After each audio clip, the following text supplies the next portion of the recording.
What's going on, guys? Killer6, and today we got the release of the DLC 4 teaser trailer, and oh my god, I am pumped. For those of you who never played the pre-sequel, I know the pre-sequel gets a lot of hate or whatever, but the pre-sequel had one of the best DLCs of any Borderlands game of all time in the Claptastic Voyage, and this looks like that. In that one, we went into inside the mind of Claptrap, and in this one, it looks like we're going inside the mind of Krieg, and there's a lot to cover and a lot to break down in this, but first, I'm going to play the trailer in its entirety, and then we'll come back and talk about it frame by frame kind of style here. So here you go, in case you haven't seen it yet, the trailer for DLC 4. What goes through the mind of a psycho? We are about to find out. Say hello to a torturing nightmare! Aboard the pain wagon!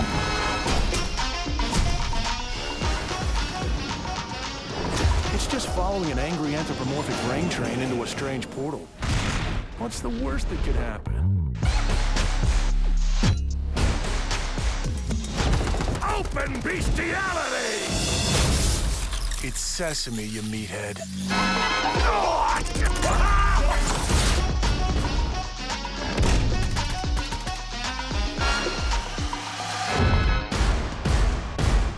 I am the meat maestro!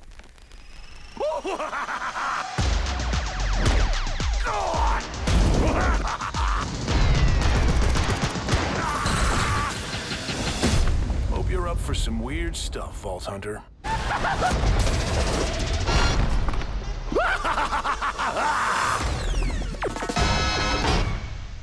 So there's a lot to cover in this trailer, but before we do, let's also look at the press release that they released along with this today. So they say that we're going to journey through the mind of Krieg and his psyche, where anything is possible and most likely very violent. And we're going to experience the world as Krieg sees it, including his perception of fan favorite characters like Maya, the light of his twisted life, it says. Overcome a vast array of life-threatening manifestations that Krieg's mind comes up with. Expand Krieg's mind and Tannis's research in surreal side missions and crew challenges. Score powerful legendary weapons and gear that will still work outside of his subconscious, according to Tannis, it says. And acquire brain-busting cosmetic items, including Vault Hunter heads and skins. Now, in addition to that, which obviously all this comes with your season pass. If you already bought the season pass, this is included with that. You won't have to pay anything extra. If you do want to get this outside of the season pass, if you never bought the season pass, you can do that as well. It can be bought separately. Now, September 10th will also mark the arrival of the next level cap increase, which will be free to all Borderlands 3 players. The cap will increase by 5 levels, making 65 the new highest level for gear and player characters.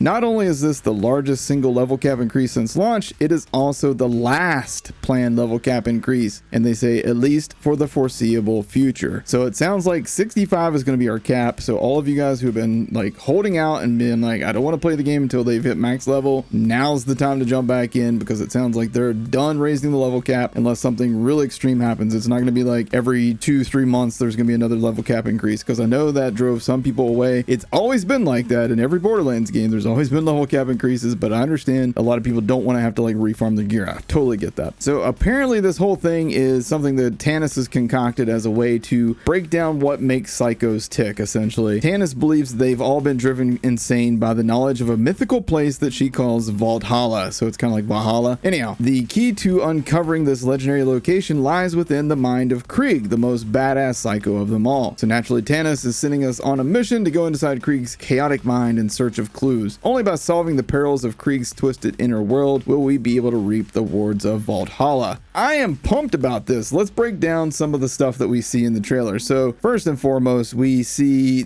like running through this really bright and colorful field that looks really awesome, actually. And we see like a giant Krieg in the background, and it looks like he is like sending tinks to fight you, and like he's got a psycho riding on a bullet coming at you, a buzzsaw coming across the ground at you. And then after that, we see a kind of like a good Krieg, bad Krieg, you know, like the angel and demon on your shoulder kind of situation.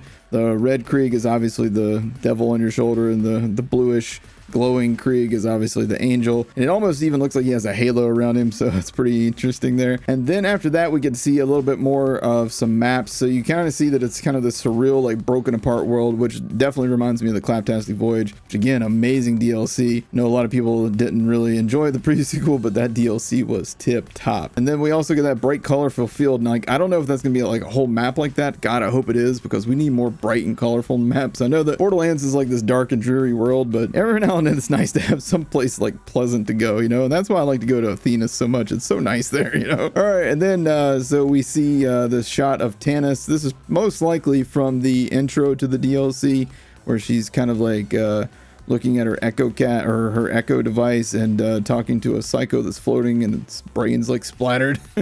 So that's not really the right way to get into the mind there. Tannis, good try though. Then we get to see Maya. Now obviously this isn't going to be the real Maya, because you guys know why. I'm not going to get into that. I'm guessing that at some point in this DLC, Krieg is going to have one of those moments like Tiny Tina had in the Bunkers and Badasses DLC.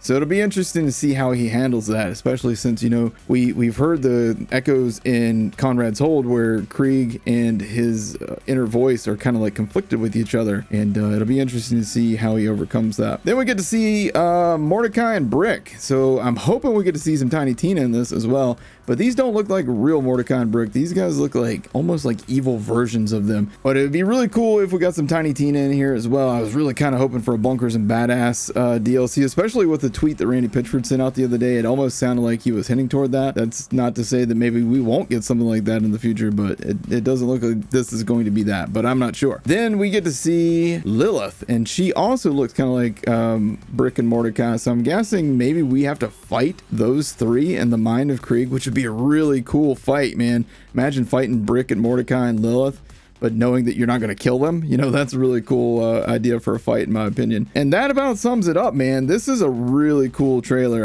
It got me pumped. Like the first time I watched it, I was like, oh my God. So I watched it again. I was like, holy crap. And it's coming out on September 10th. This is amazing. Like the amount of stuff that they've been able to do while under quarantine for COVID has been just insane. I appreciate the hell out of them.